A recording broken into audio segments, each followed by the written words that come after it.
দিনটা ছিল 6th December and আজকে আমরা যাই একটা হলুদ সন্ধ্যার ইনভাইটে। যেতে যেতেই দেখি যে ব্রাইডের এন্ট্রি চলছে, কিছুক্ষণ পরেই দেখি যে গ্রুমও এন্ট্রি নিচ্ছে, কেক কাটাকাটি চলছে।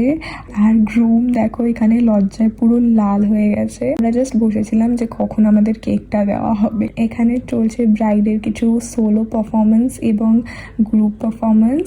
এখানে গ্রুমের ভাই তার গার্লফ্রেন্ডের সাথে ডান্স পারফরমেন্স দিচ্ছে, বাট এখানে একটা কিউট ব্যাপার হয়েছিল, সে তার ডান্স স্টেপ ভুলে গেছিলো, which looks really cute and hilarious. আমরা সবাই হেসে ফেলেছিলাম। আর হ্যাঁ, এখানে চলছে ব্রাইড আর গ্রুমের একটা কিউট কাপল পারফরমেন্স। আর হ্যাঁ, তারপর অবভিয়াসলি আমাদের ভাংড়া তো নাচতেই হবে। আমরা খাওয়া দাওয়া করে তাড়াতাড়ি বাড়ির উদ্দেশ্যে রওনা দিই, কারণ বৃষ্টি অনেক হচ্ছিল আর আমাদের কাছে ছাতা ছিল না। তো আজকের জন্য টাটা, বাই বাই।